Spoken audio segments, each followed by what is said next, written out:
Good morning mga kabadis, welcome to JMSO channel. Today magre-react tayo sa isang teacher. May isang teacher na kung ano-ano ang pinagsasabi against our Vice President Sara Duterte and former DepEd Secretary, na ang teacher na ito ay kasapi ni Franz Castro. Tara mga kabadis, pakinggan natin yung komento niya and magre-react tayo sa mga statements na sinasabi niya against kay VP Sara. Let's go.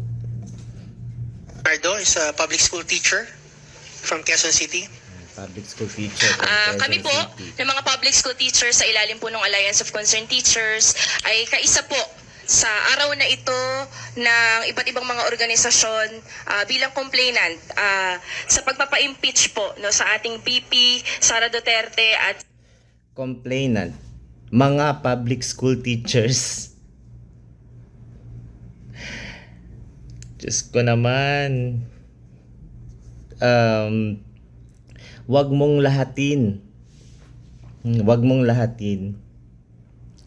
Kasi siguro sa panata ninyo, siguro ikaw, pero siguro dyan sa Quezon City, marami din talagang mga teachers na nakikita ang mga pangyayari.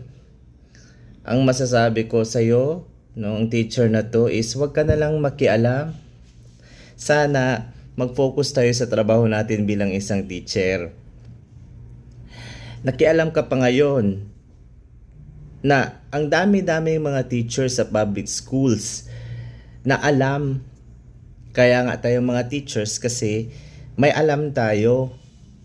Edukado at edukada tayo. Hindi tayo bulag sa katotohanan. At nakiisa pa yung teacher na to dahil Teachers Act Party List. Franz Castro accordingly convicted of Republic Act 7610, and that is child abuse. Diyan ka kumampi. Teacher, child abuse. Tapos you're one of the complainants, tapos sinasabi mo ngayon kaming mga teachers sa public school. Siguro ikaw, pero dito sa Mindanao at sa Visayas hindi. At saka a piece of reminder lang sa teacher na to, huwag tayong makialam. We are non-partisan, neutral tayo, so hindi tayo dapat nakikialam sa politika. I cannot help myself to react to this video. Ayoko sanang mag-react, pero since nakita kong video na to at narinig ko at nakita ko din talaga na ikaw as teacher nagsasalita ka ng ganyan, may mga pa-impeach ka pang nalalaman, wala kang alam sa konteksto, sa content ng mga pangyayari, ni hindi mo nga alam kung bakit ka andyan. Ang sinasabi mo lang dahil sa mga pagwawaldas. Anong evidence? Anong ebidensya? No? Come to think, kowa ka ba? Teacher. Ay nako, sige, let's continue mga kabadis. sa resign, DepEd Secretary. Kami pong mga guro, malinaw po sa amin na Huwag kang magsalita, kami pong mga guro. You speak for yourself. Huwag mong lahatin. High blood naman ako sa iyo, ma'am. Diyos ko naman. Pati ba naman ikaw, isang teacher, sumusuporta sa convicted child abuse NPA recruiter? Ay nako mga kabadis. kung gaano kahirap yung aming sektor. Siyam sa bawat 10 guro ang hindi po talaga nakakatungtong sa living wage yung sahod. Hirap na hirap magturo sa napakasikip na classroom. At talagang humuhugot sa sarili naming bulsa, nagkakanda utang para po dun sa pangangailangan namin sa eskwela. Yung sweldo, ang dami-dami nang dumaan na DepEd Secretary. Ganun pa rin ang sistema. And who knows, yung mga DepEd secretaries before, nakain ng sistema. Hindi ko nga alam kung alam mo sa ginawa sa budget ng Department of Education. Alam mo ba kung anong ginawa nila? Pinatungan nila ng billions of funds. Pinatungan nila ng billions of funds kasi yung patong na yun yung ikukurakot nila. Ma'am, sana wag kang bulag. Kasi kaming mga teachers, hindi kami bulag. Nananahimik lang kami, pero we followed the hearings. Alam namin ang mga pangyayari. Sana gamitin mo yung pagkaedukado mo sa tamang lugar. Hindi sa ganito. Tapos ang reklamo mo ngayon, mga buildings. Alam mo kung bakit nag-resign si DepEd Secretary Sara Duterte? Our Vice President as well? Kasi nakita niya ang kabaluktutan ng gobyerno. Nakita niya kung paano gagamitin ang DepEd sa pangungurakot. At nakita niya as cabinet member kung ano ang mga plano ng mga opisyales natin. Kaya nag-resign si Sara Duterte, maliwanag dyan. She explained, we followed the hearings, we followed the news reports, we followed the social media, lahat yan. Hindi kami bulag, hindi kami bingi, ma'am. Kaya sana, no, after this sa sinabi mo, magmuni-muni ka muna, ma'am. Kailangan mong mag-unwind kasi for sure, sa school na saan ka galing, marami ka ng makakalaban. Maraming mangongorek sa'yo. Kaya careful ka, ma'am, sa pananalita mo. Let's continue. Kaya galit na galit po talaga yung mga teachers natin habang naririnig po namin yung hearing kung saan talagang sumasambulat po sa atin yung Nagagalit kami sa'yo sa pinagsasabi mo. Alam mo, nagagalit kami sa tuwad kong hindi kay BP Sara. Nagagalit kami sa mga kongresista ng mga buaya at nakikita namin sa hearing kung ano ang pinaggagawa nila sa Office of the Vice President headed by Sara Duterte. Klarong-klaro sa aming mga mata at pandinig. Alam mo, sa isang panayam ni Sara Duterte, sinabi niya lahat yan may sagot.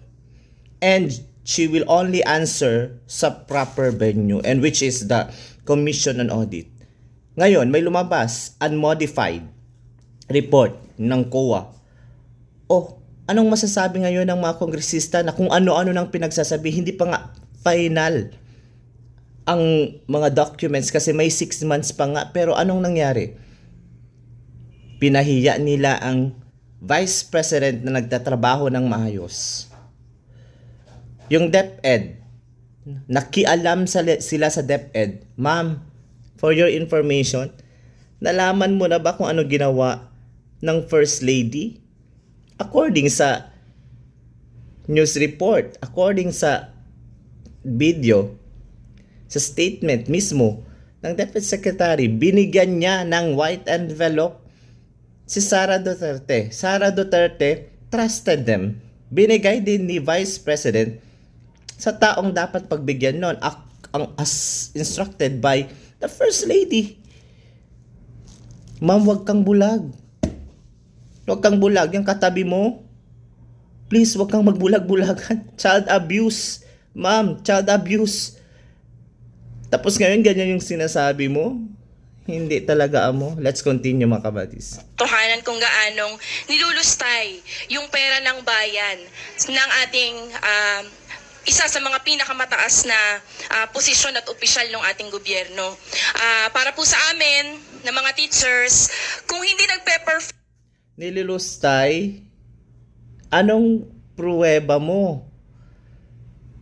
Ang dami-daming satellites, ang satellite offices ng Vice President.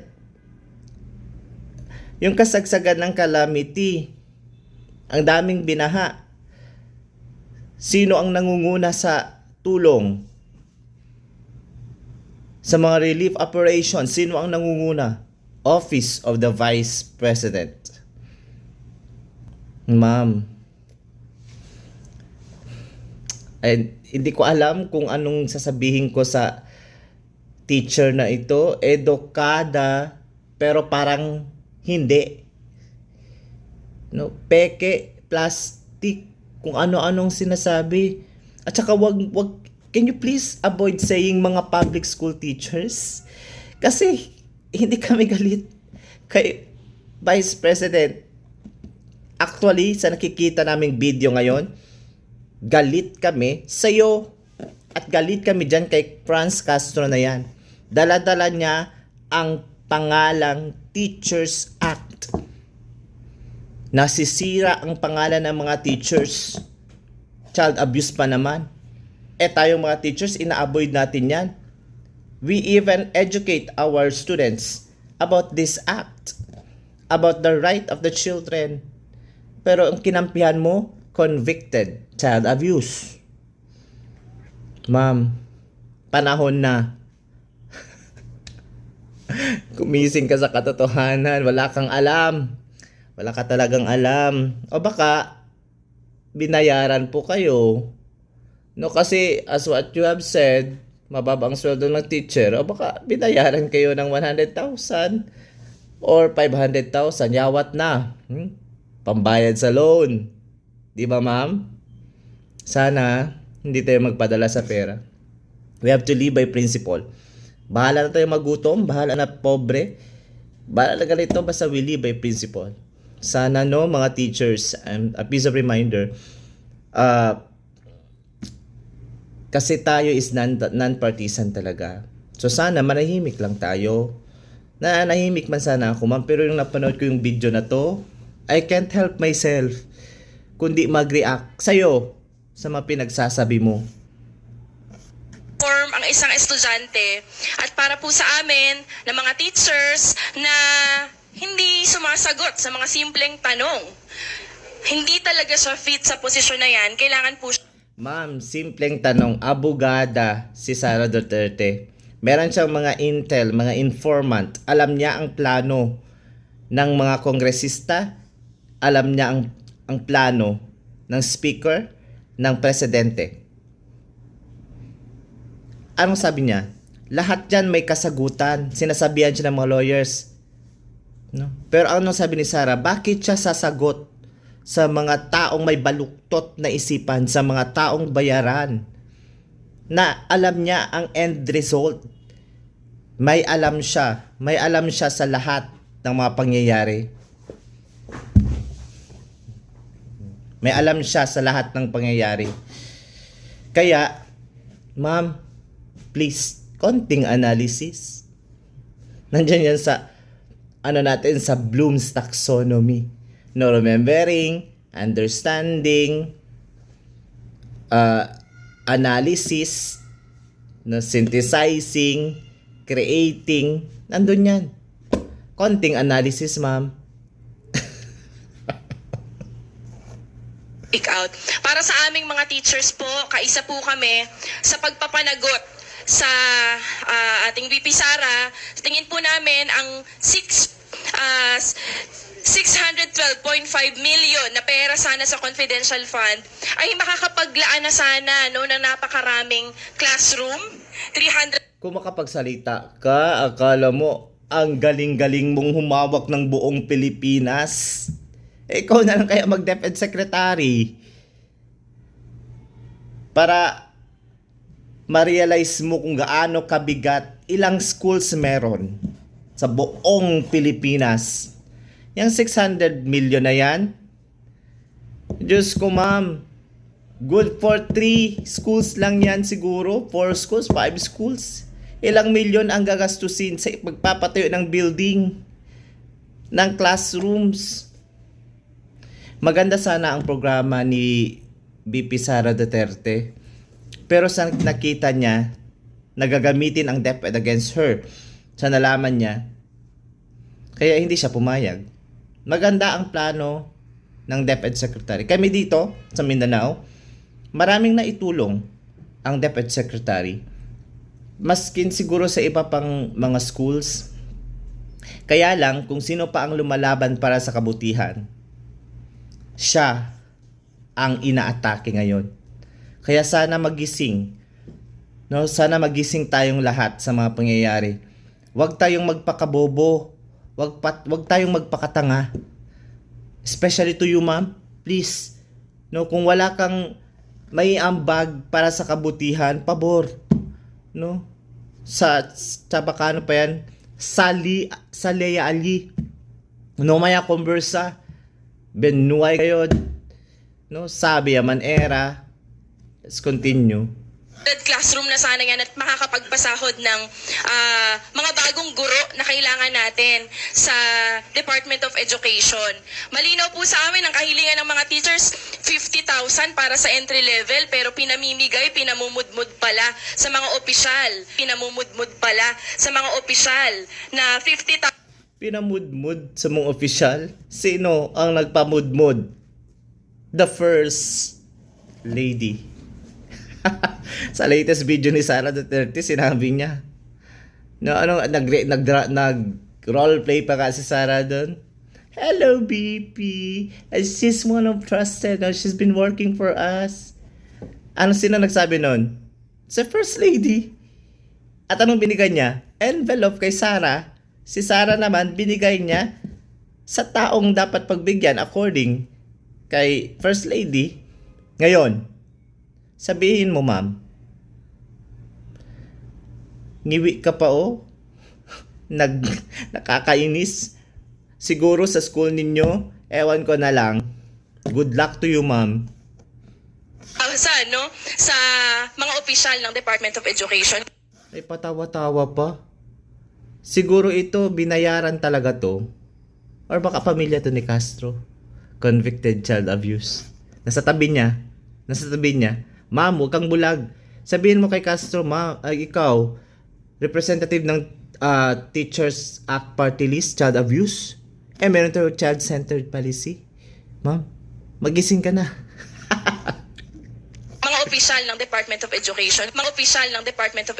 Kaya po, para sa amin, hindi kami papayag na hindi mapapanagot. Ang Sara Duterte na ito. Alright, thank you. Sara Duterte na ito. Alright, thank you. Anong sabi ng mga lawyers? This will not hold water. The ground for impeachment against Sara Duterte will not hold water. Kulang ang mga ebidensya.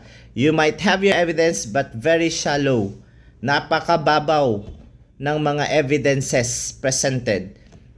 Hindi ko man nakita, naririnig ko lang no sa reports and according sa mga lawyers na nakikita ko sa social media, naririnig ko yung mga comments nila, yung mga legal comments nila. Kaya ma'am, please, no, pag-research naman. Dapat tayong mga teachers, pag-research din. Teacher tayo, dapat ipaglaban natin kung ano ang dapat. What is right? Doon lang tayo. Tinuturuan nga natin yung mga bata, yung mga estudyante na gumawa ng tama. Tapos ikaw, bakit di mo maturuan si Franz Castro na gumawa ng tama? Mag-recruit ng NPA para lumaban against the government. Tapos ngayon, child abuse pa siya. Siguro kung may ma-impeach dito, ma'am, yung katabi mo, yan, si Franz Castro. Convicted child abuse. Yan lang mga kabadis. High blood ako. Pasakit ang ulo ko sa teacher na to. Anyway, see you next time sa next reaction video ko po. Bye-bye!